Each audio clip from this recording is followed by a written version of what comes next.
32 illik həyatımda ilk dəfə idi ki, mənə pay gəldiyini görürdüm.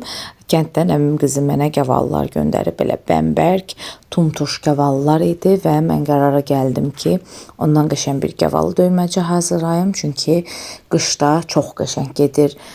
Sulu yeməklərin yanına istər olsun, istər kebabların yanına olsun, çox gözəl yaraşır.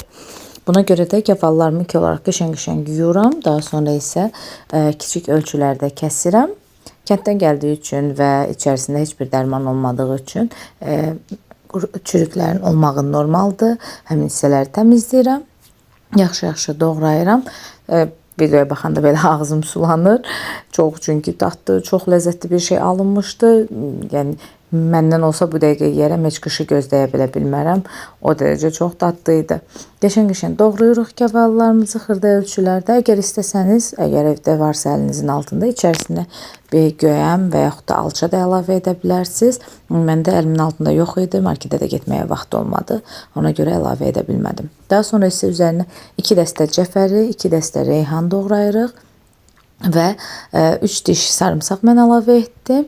Əgər sizdə evdə varsa daha çox edə bilərsiniz. Mənim sarımsağım bitmişdi, ona görə cəmi 3 diş əlavə edə bildim. Sarımsaqlarımı da əzib sonra doğrayıb üzərinə əlavə edirəm.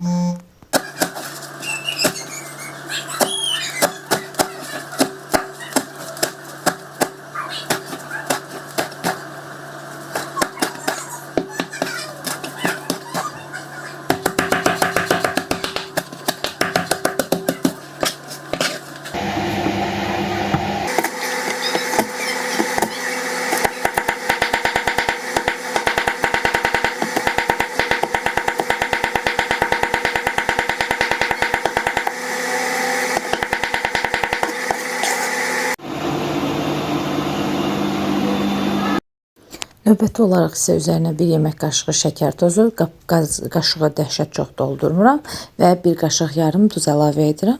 Siz duzu ağız dadınıza uyğun ayarlaya bilərsiniz. Yaxşı-yaxşı qarışdırıram, qəşəng-qəşəng hər tərəfi qarışdırıram. Daha sonra isə 2 saat suyunu buraxması üçün bir qıraqda saxlayıram. Çünki gavalı suyunu gec buraxan meyvədir və bizə lazımdır ki, bol-bol suyunu buraxsın ki, meyvələr susuz qalıb xarab olmasınlar. Suyunu da çəkdikdən, buraxdıqdan sonra isə qəşəng bankalara doldururam.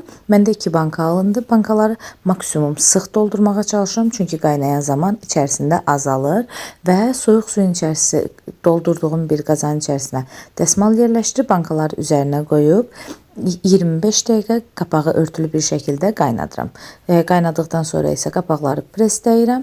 Biraz o tərəfə bu tərəfə yelləyib, soyuyana qədər saxladıqdan sonra soyuducuda 1-2 gecə saxlayıb, daha sonra sərin bir otaqda saxlayıram.